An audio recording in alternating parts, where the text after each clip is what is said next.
Assalamualaikum warahmatullahi wabarakatuh. Tepat jam 13.00. Alhamdulillahirrabbilalamin. Kita akan ngobrol santai perdana. Ini adalah program santai. Kita kasih program namanya Ngaji Fikih Perempuan. Mumpung momentumnya adalah momentum Ramadan, jadi kita ingin memperkaya tentang ilmu-ilmu fikih khususnya bagi ibu-ibu atau perempuan-perempuan muda terkait dengan keseharian. Tema kita kali ini adalah tentang bolehkah orang haid membaca Al-Quran, dan itu tema pertama di antara 30 tema yang nanti kita akan terus tayang selama 30 hari selama Ramadan. Nah, yang pertama-tama terima kasih atas perhatiannya. Ini saya masih agak kaku karena baru pertama live di IG. Kegiatan ini didukung oleh ustazah kita tercinta. Nanti saya akan undang beliau, Ibu Siti Masrifah. Dan sebagai prolog utama bahwa program ini didukung dan dipersembahkan oleh DPP PKB, khususnya bidang pemberdayaan perempuan dan perlindungan anak. Nah, langsung saja saya undang pada siang hari ini ustazah kita yang tercinta,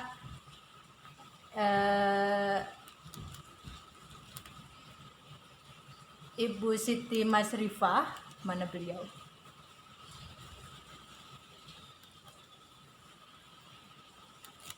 Sebentar, ini masih dalam proses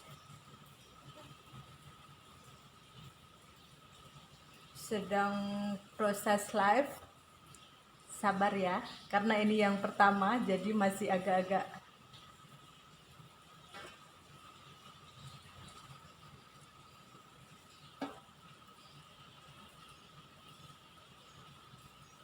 Mbak.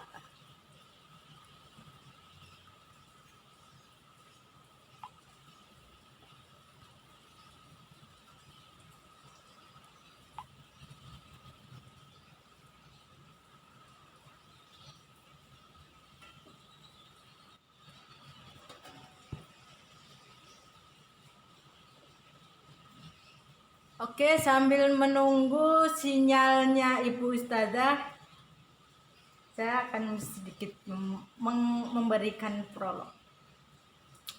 Jadi kenapa program ini dia disebut dengan Ngaji Fikih Ramadan? Ya karena ini adalah momentum Ramadan. Kita ingin momentum Ramadan di dalam kondisi yang seperti ini, yakni pandemi, yang kita tidak bisa keluar rumah, tidak bisa kemana-mana, dan waktu di rumah aja daripada kita sering-sering rebahan dan nonton TV saja. Jadi kita manfaatkan untuk ngaji. Nah, itu beliau sudah hadir. Mari kita undang Ibu Siti Masrifah.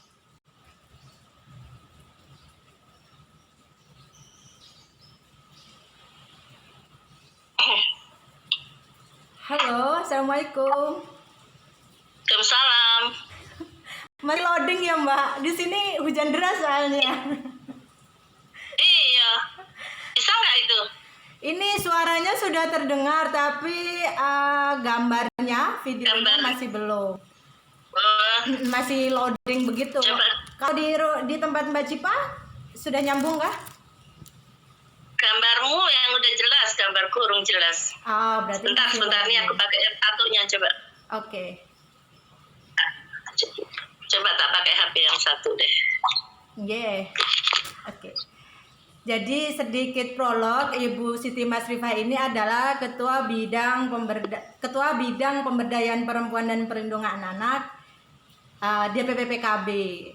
Beliau adalah sekarang ini mengampu sebagai dosen di IIKI, Institut Ilmu Al-Quran di Jakarta, dari dulu hingga sekarang.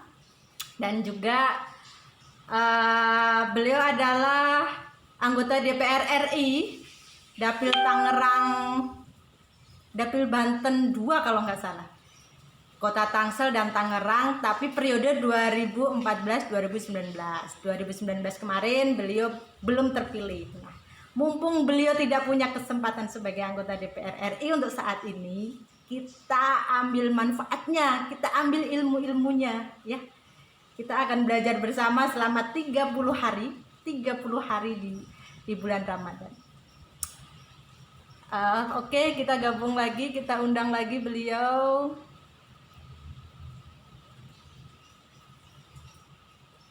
Halo, sudah kelihatan cantiknya. Ya, udah kelihatan? Ya, sudah. Kok gelap banget ya? Sehat, Mbak? Sebentar. Sehat. Sebentar. Ininya lampunya gelap banget deh. Ruangannya. Oke. Udah lumayan nggak? Ya. Jelas nggak di situ? Sudah kelihatan cantik dan Oke. mudanya. Ya, sip. Akhirnya kita bertemu secara online setelah sekian lama tidak berjumpa. Mbak, tadi saya sudah sedikit memberitahukan pada teman-teman online bahwa ini adalah program ngaji fikih perempuan, ngaji santai di era Ramadan dan dalam kondisi pandemi. Ngaji yang pertama ini temanya adalah boleh nggak sih membaca Al-Quran di saat haid gitu. Waktu dan tempat saya persilahkan kepada Ibu Ustazah. Iya, terima kasih Mbak Farida. Mbak Farida ini sebenarnya dia sekretaris di bidang saya di Departemen Perempuan dan Anak, Perlindungan Perempuan dan Anak di PPPKB sebenarnya begitu ya. Jadi saling mengenalkan. Assalamualaikum warahmatullahi wabarakatuh. Waalaikumsalam Sahabat-sahabat IG yang berbahagia yang saat ini sedang bergabung, ini mungkin baru kita berdua ya, tapi nggak apa-apa nanti sambil menunggu yang lain. Hari ini kita memang membuat satu program yaitu kajian. Kajian ini bisa apa saja sebenarnya, tapi yang pertama ini memang karena di dalam bulan suci Ramadan itu kita dianjurkan untuk lebih banyak bertadarus membaca Al-Quran. Ada problem bagi kaum perempuan, di mana kaum perempuan itu ada satu masa dia itu tidak bisa membaca Al-Quran karena alasannya lagi sedang haid ya, sedang mendapatkan halangan yang halangan ini tentu tidak bisa kita cegah karena ini memang kodrat kita sebagai seorang perempuan begitu. Nah, bagaimana menurut fikih hukumnya orang yang sedang mens atau haid ya, kalau orang ngaji kitab itu bilangnya haid itu boleh nggak sih membaca Al-Quran begitu. Nah, ini ada beberapa pendapat. Pendapat yang saya bilang jumhur ya, para kalangan Hanafiyah, kemudian Syafi'iyah, Hambali gitu ya, mereka memang berpendapat haram.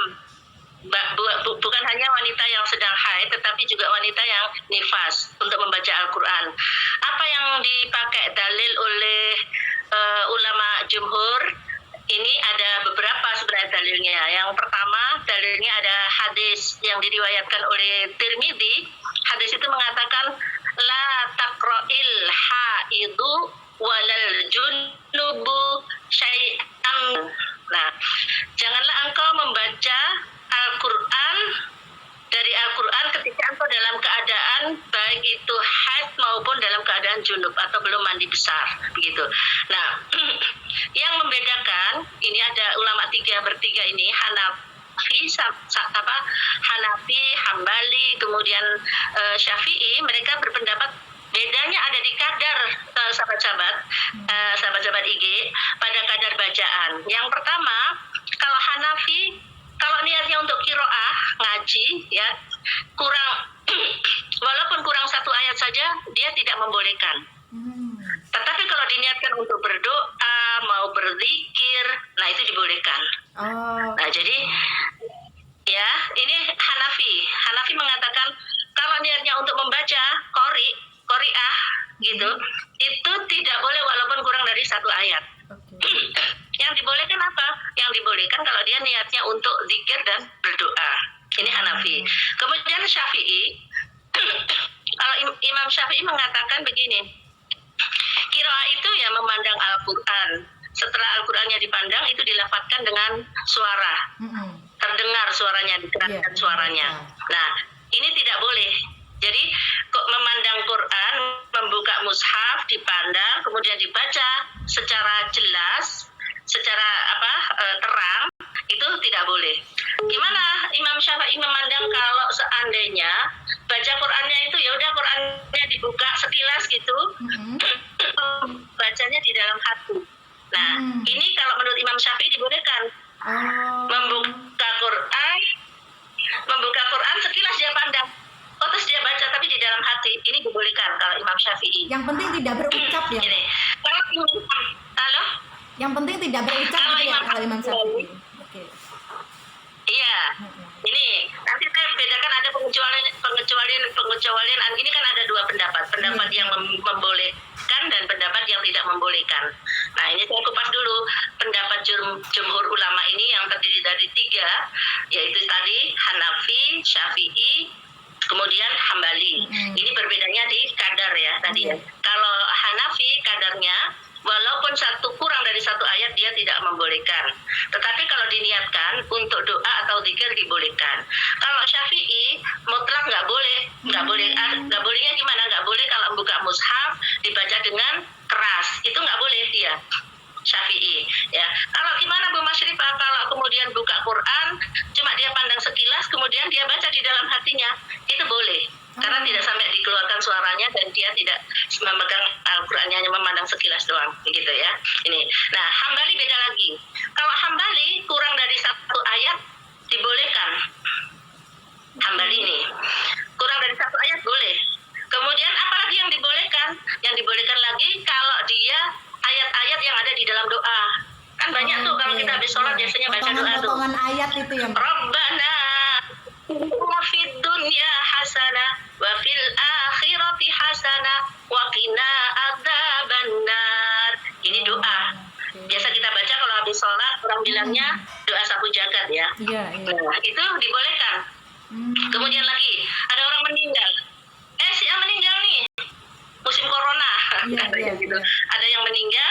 Nah, ada kemudian orang yang dikasih tahu tadi mengatakan inna lillahi wa inna ilaihi raji'un. Ini kan ayat Quran sebenarnya, potongan dari ayat Quran.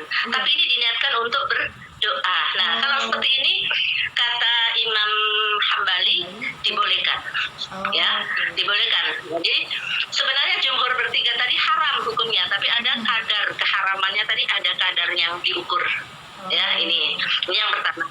Yang kedua, yang agak longgar pendapatnya ada di menurut Imam Maliki. Nah, Imam Maliki ini agak ringan, agak lumayan ada spare buat para perempuan-perempuan atau wanita-wanita yang saat ini sedang haid yang ingin membaca Al-Quran. Maliki membolehkan wanita haid dan nifas untuk membaca Al-Quran dalam kondisi tapi darahnya masih keluar. Apa bedanya? Dia berhenti kan dia juga haid juga. Tidak. Kalau darahnya sudah berhenti, dia wajib mandi. Iya, betul. Baru boleh baca Quran. Ya, ini pendapat yang keempat ya. Jadi imam besar yang kita kenal ada 4 tadi. 3 jumhur tadi, jumhur ulama yang 3 orang tadi menyepakati kadarnya yang berbeda. Haram membaca Quran saat haid tetapi dalam kadar yang berbeda, ada ketentuannya. Nah, kalau Imam Malik dia membolehkan orang yang haid tapi harus darahnya masih tetap dalam posisi ngalir. Kalau sudah nggak ngalir dia nggak boleh. Bolehnya gimana? Dia harus bersuci dulu, mandi besar, baru kemudian setelah dia mandi besar baru dia dibolehkan membaca Al-Quran gitu. Nah, sebenarnya ini para ulama ini yang membolehkan, yang tidak membolehkan ini karena kontroversi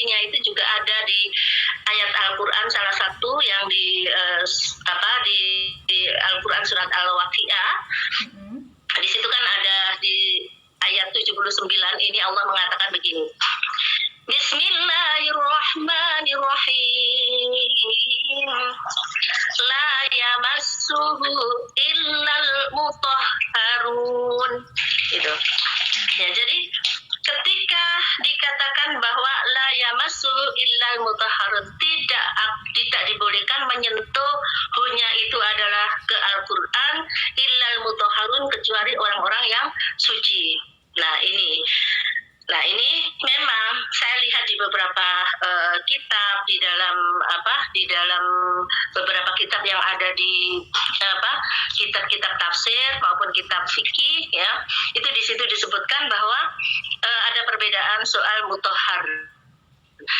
Orang yang suci ini siapa? Orang yang suci ini ternyata ada yang mengatakan bahwa orang yang suci itu adalah malaikat-malaikat yang disucikan. Mushaf yang disentuh di sini maksudnya adalah mushaf yang Allah ketika menurunkan Al-Quran itu diturunkan pertama itu dari Allah, langsung dititipkan di perpustakaannya Allah, yaitu di Lauh Mahfudnya Allah, di Lauh Mahfud gitu. Nah, Quran yang di sanalah yang bisa disentuh. Siapa yang bisa menyentuh? Tentu kita manusia nggak bisa menyentuh itu, karena kita posisinya tidak berada di sana.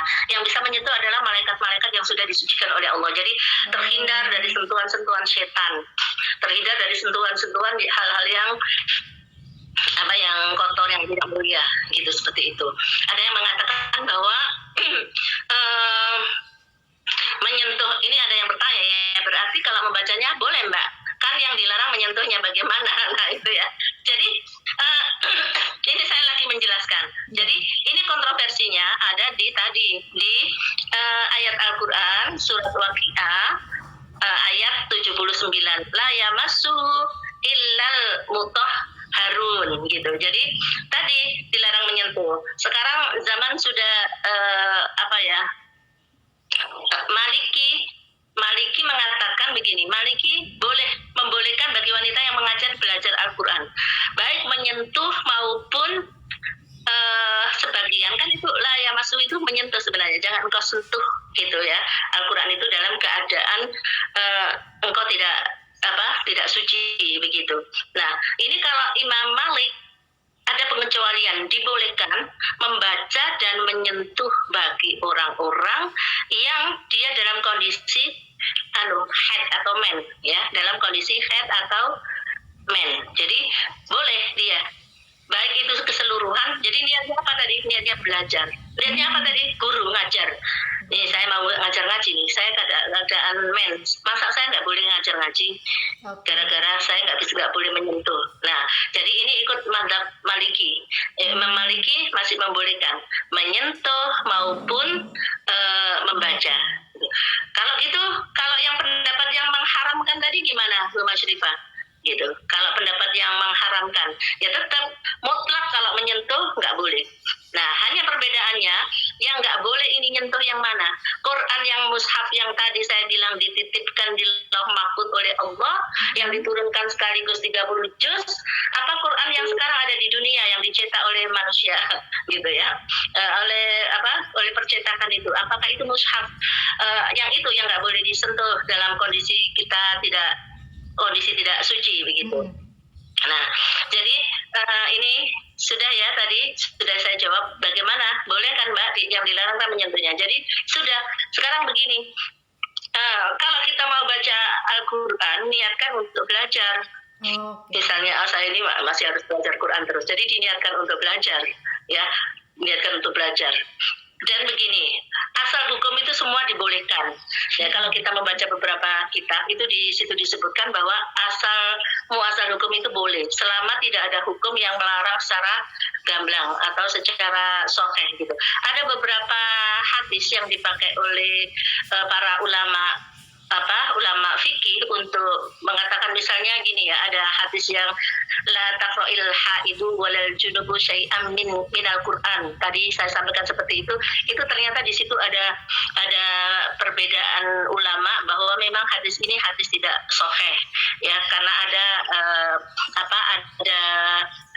ada kekurangan di sanadnya.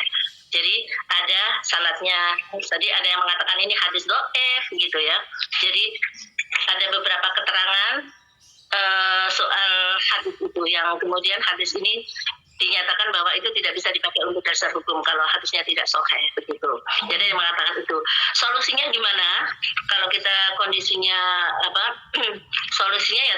Solusinya ada, yang pertama kita bisa membaca bagi wanita yang berhadas tidak boleh menyentuh langsung, ya boleh bacanya bacanya Al-Quran yang ada terjemah, karena juga ada yang mengatakan pokoknya ada ulama yang mengatakan kalau mushaf itu ya mushaf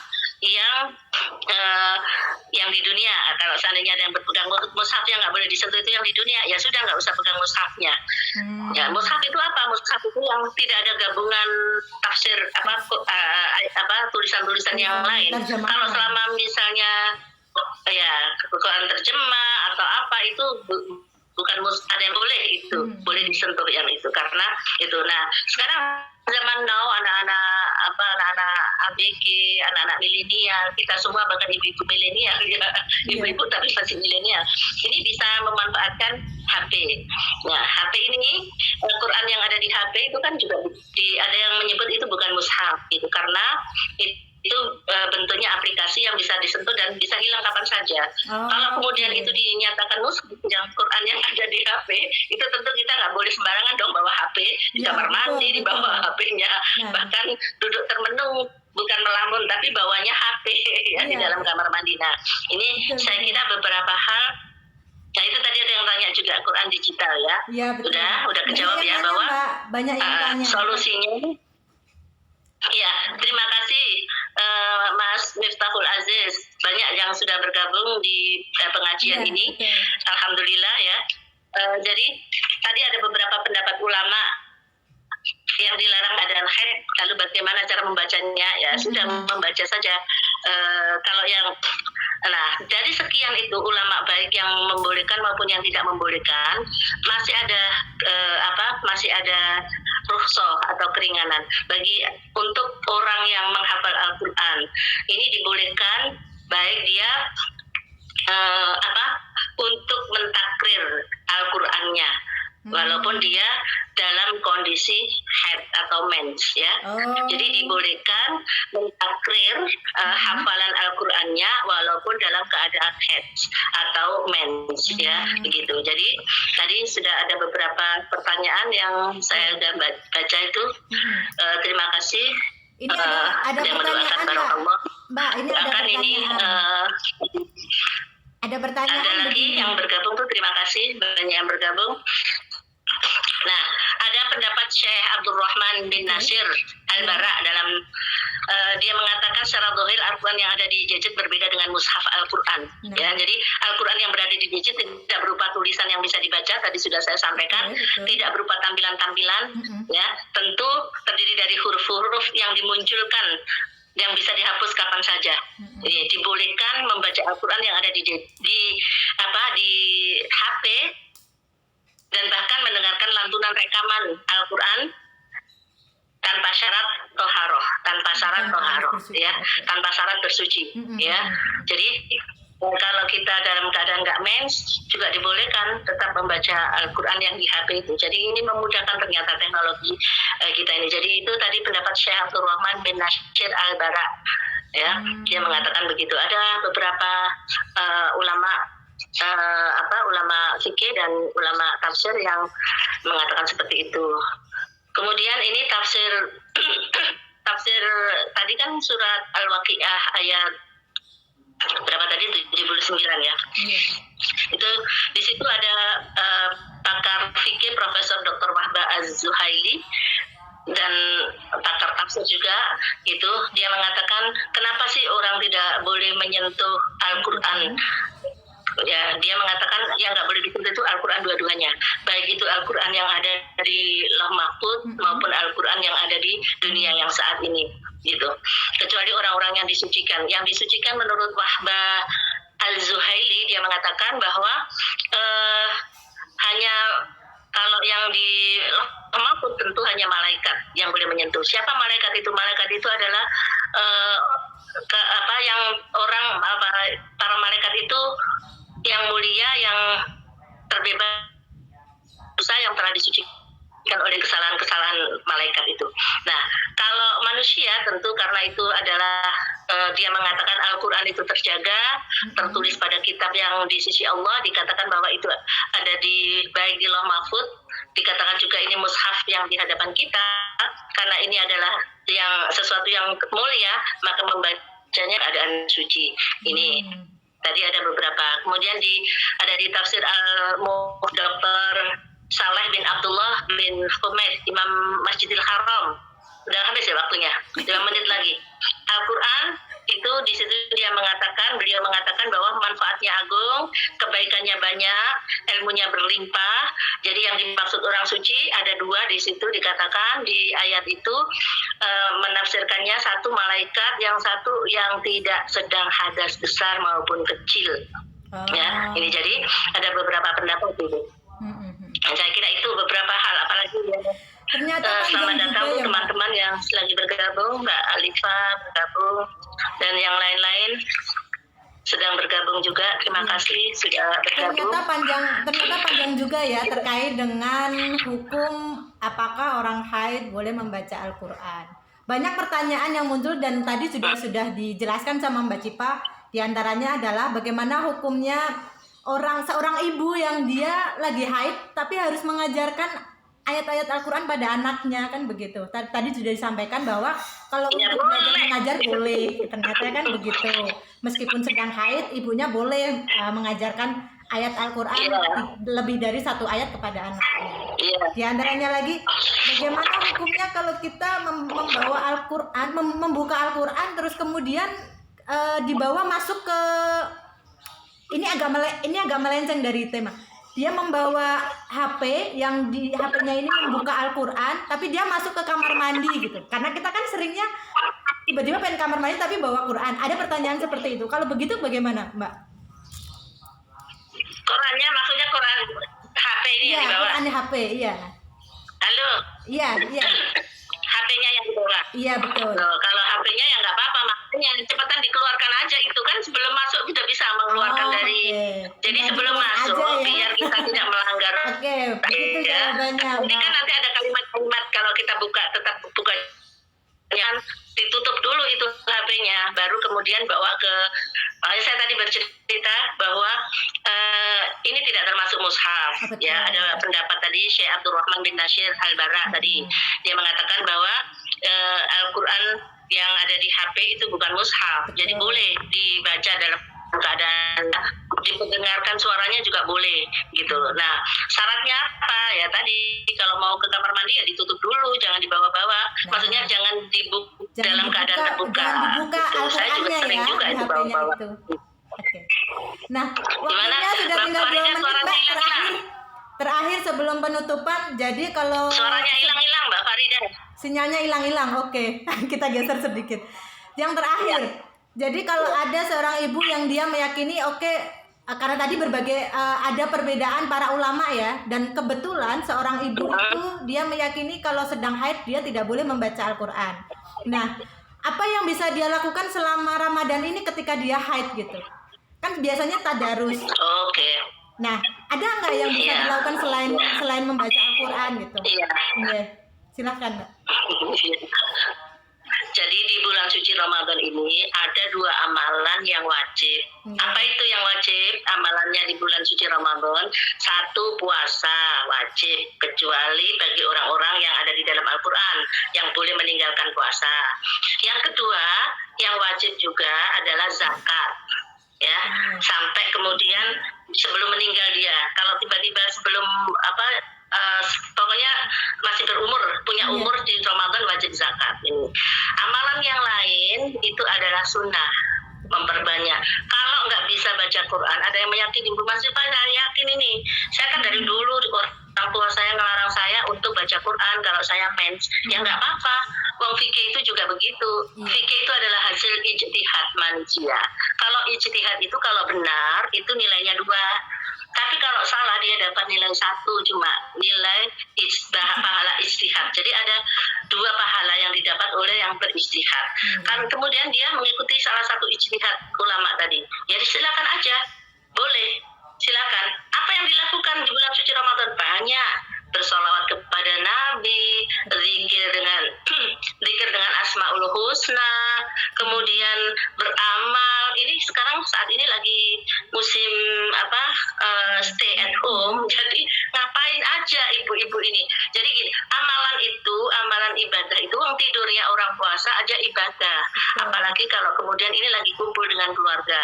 Alangkah baiknya kalau biasanya jarang menyapa suami, jarang dekat dengan anak-anak, saat ini juga ibadah itu Oke. mendekati suami, mendekati anak-anak, ngobrol, diskusi persoalan-persoalan yang ada di rumah, atau bahkan ngobrolin sesuatu yang kira-kira itu ada manfaatnya. Kemudian ya kalau nggak bisa ngapain lagi, ya udah sholawatan saja. Bisa sholawatan, bisa zikir aja, la ilaha illallah, la ilaha illallah, atau macam-macam.